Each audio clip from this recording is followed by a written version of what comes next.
Hello everyone and welcome to my channel. My name is Crown and today we are going to have some more stories that I hope that you will enjoy. But before we start, it will be so much appreciated if you would subscribe to the channel, like the video if you enjoyed it, and maybe leave a comment down below. These simple clicks would mean a lot to the future of this channel and really reward the effort that I put in every day. And now, without further ado, let's go!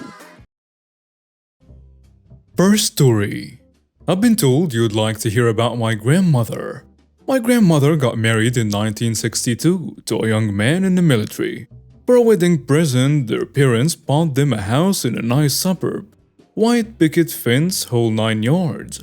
Not long after they moved in, the next door neighbor planted a mulberry tree on the side of his property near my grandparents' driveway. Nothing seemed amiss, but if you know mulberry trees, you know that crap is about to get real. About 15 years later, the mulberry tree was obnoxious. The birds would come and eat the berries, and any car parked in the driveway would get crap on. And it would stain the cars and ruin paint jobs. My grandmother, upon realizing the culprit, picked a nice apple pie, walked next door, and asked the neighbor if he'd mind trimming back the branches of the tree that hung over her driveway. He told her not to worry and he'd get to it soon. 3 days later, my grandmother opened her door to find the half-eaten pie in the plate, crawling with ants, and a note that said, "I changed my mind." My grandmother threw out the pie, cursing up a storm and swearing up and down she'd get him to trim that tree or get him back. City ordinance said she could not trim the tree, as the roots were on his property, so the whole tree was his property. As the years went by, my grandmother repeatedly asked him ever so nicely to trim it back. His responses were always along the lines of "no" and "get lost." Finally, in the mid-90s, my grandmother retired and received a large bonus from her employer for her 35 years of work. She took the money and bought the empty lot on the other side of the neighbor and bought 16 mulberry trees, planting them along her property line on both sides of his property. About 3 years ago, he became angry at the damage they were doing to his cars, and he cut them all back without permission. My grandmother took him to court, and he was forced to reimburse her for the trees and a markup because they'd had 10 years to grow. Next story. Teen angst will get you in trouble. In high school, I was semi-dating a cute girl from the school. I was 16, she was 15, and she also had other boyfriends, as I soon discovered. One night around 1 a.m. I walked out of her house to find 2 guys from school waiting for me. One of them I know and we are cool. The other guy I really don't know at all. So the guy I don't know started coming towards me from the side of her house. I am now standing in the driveway between my car and her dad's car, as I notice there are 2 of them. I opened my car door and reached down and grabbed my trusty, multifunctional tire tool, aka tire iron. I placed the tire iron in my left hand, I'm right-handed, and he started confronting me and asking, "What the hell are you doing here?" Do I really have to tell you? Then one of them notices the tire iron and gets angry. He starts calling me a coward and asking me why I can't just fight fair. "Well, you idiot, there are 2 of you, me and a tire iron. Sounds quite fair, right?" So my girlfriend keeps approaching me and asks me, "Do you have a problem?" It was at this point I realized there is going to be a fight. It is now a question of who is going to win. So I decided to punch this kid in the face. No, I don't. A mid-sentence start punching him in the face, quickly and repeatedly, with my right fist. I think I got 2 or 4 good shots to his face as he fell all over her dad's car. The guy I know out of the 2 of them has been hanging out at the garage door and is now starting to come at me. I raised the tire iron and told him we have no reason to fight, and he agreed and backed down. I decided to go back into her house and calm down a minute, but she is more angry that there was a fight. In retrospect, I know she just wanted to be able to hang out with both of us without it being an issue, so she was angry that I punched the dude in the face. So anyways, after about 3 minutes, I decide that I'm going home. I open the door to find the guy I just punched is now beating the rear passenger quarter panel of my car with some sort of axe handle or something. I chase him off and the two idiots jump in his truck and they take off. The dude put 6 or 7 dents in the back panel of my car. This will be important later. My dad required me to file a police report, as technically it was his car and he wanted to get insurance to pay for the repairs. So a couple days later I'm driving to work and I notice Frick and Frank are in their truck following me. I duck in this neighborhood and then into the next one and yep, they are following me. And there is definitely going to be another fight. I don't have time for this on this day. At this time I worked in a small town and I pull into a parking spot. Walk into the restaurant and lucky day for me, the local police sergeant is sitting at the bar eating lunch. He was in plain clothes. I walk in, walk straight to him and tell him I've got a problem. As he is asking what the problem is, here comes freaking Frank, busting in the door and yelling at me. Sergeant stands up and tells him to calm down. Frick, the guy I punched, tells the sergeant to mind his own business. Oops. The sergeant immediately announces himself and shows his badge on his belt and walks freaking Frank to the front sidewalk. He speaks with them for a minute and then asks me to come outside. The sergeant doesn't want any of this garbage. It is a high school drama about a girl. So he asks us to make nice. Instead, I asked the sergeant if he had asked Frick how he got here. I mean, you do know that his truck right there, right? A truck that doesn't have any tags on it, being driven around by two 15-year-olds who don't have licenses. Oops. So Frick gets arrested for driving without a license. This is getting sweeter and sweeter. No insurance, no tags. He also tried to run but got caught. The cops dropped that charge. So due to the police report from the events a few nights earlier in this one, juvenile court requires the both of us to go to mediation counseling. My dad tells me I need to take pictures of the car to show as evidence of the damage he had done, and to request payment for the damage so he doesn't have to file insurance. Okay, no problem, Dad. My friends and I took a broken pool cue and used the back end of it to add about 15 or 20 more dents to the back of the car. Then we took pictures. We get to court the next day and we go through the story. He cried that I broke his jaw and he ate soup for a week. Yeah, right. I saw you yelling at me the next day, loser. We get to the part about the car. And before putting the pictures on the table, he admits that, yeah, he hit my car with an axe handle several times. He doesn't remember how many. Boom. I put the pictures out on the table, showing a car with about 30 dents in the rear quarter and nearby in the trunk lid. And the dude's face dropped open. The mediator was done. I win. If memory serves, Duke got several months of probation and some community service along with a very small fine, due to his age and inability to pay a large fine. No restitution was ever paid to me, but whatever.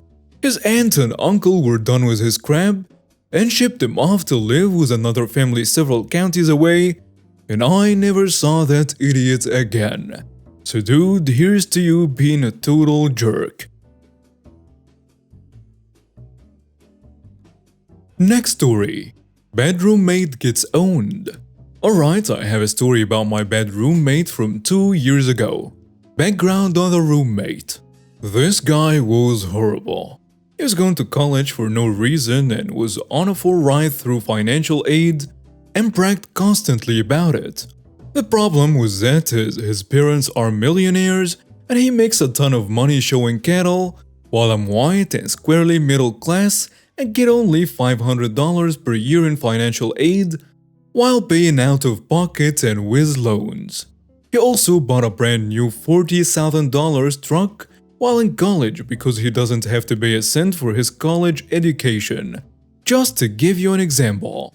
Well, he gets bad grades, cheats on every assignment and test, and parties nightly, especially on thirsty Thursdays. Being an engineering student, I don't understand this tradition as I haven't the time for it. He comes home blackout drunk at 2 in the morning and is extremely loud. Like windows shaking loud. He also drives a neck condition. He is also a huge douche with house kebab. He will not provide paper products at all. I started hiding my TP as he will go through a jumbo roll per day, will not clean, and generally makes a huge mess. He is also very abusive to his girlfriend. I could go on, but nah, you get the picture. The offense. He was so rude to everyone all the time, and this was just a straw that broke the camel's back. I and the other tenants, 3 of us, picked a weekend to clean the house. Everyone agreed, even the jerk did. Then halfway through the week, the jerk informs us that he will be leaving for the weekend so won't be able to clean. The 3rd time this has happened. He has also filled, except for one shelf, our full-size fridge. It's the only one in the house. And he filled it with bad drinks. He also decides to thaw raw meat not on a plate and wrapped in nothing but a paper wrapping on top of all of our food. It obviously leaked through the paper and got all over our food and the fridge. We tell him to remove the drink before he leaves and to clean his stuff up and replace our food that has been contaminated with raw meat. We remind him almost hourly of this for the rest of the week.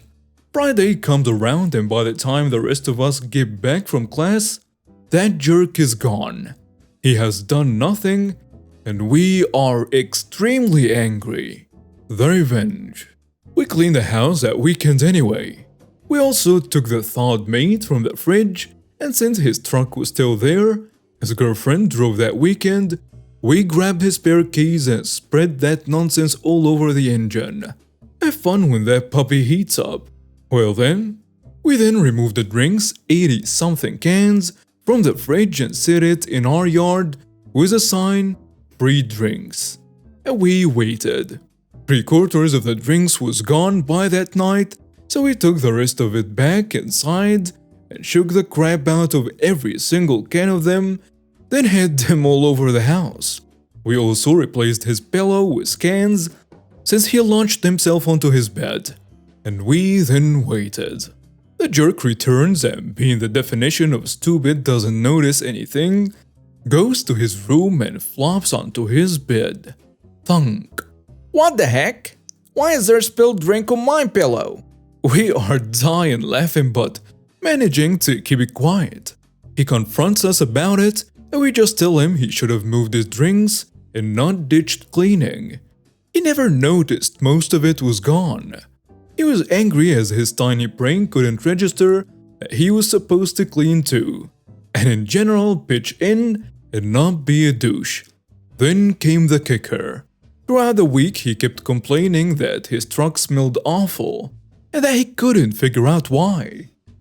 Well, that Thursday, he went out to get blasted again. We threw the free drinks sign into the back of his truck with his drinks. 2 in the morning rolls around and he busts through the door again near blackout drunk complaining about how some people stole my drinks. Oh, I forgot to say that he was also underage at that time. He then leaves to go to his girlfriend's house, driving himself again while drunk, so we call the cops, with his drug description, plus where he's headed, as we are sick of dealing with this drunk jerk and him endangering everyone else in the town. He gets busted, blows a ridiculously high PAC, and gets DUI in an underage. The college drops his financial aid, and he has to resell his truck to pay for college. Justice is served, and now you get to live like the rest of us.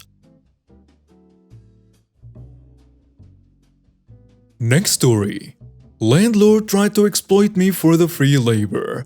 I'm renting a little house out past the suburbs of the city I'm currently working in. It is a little old and the appliances are a bit outdated.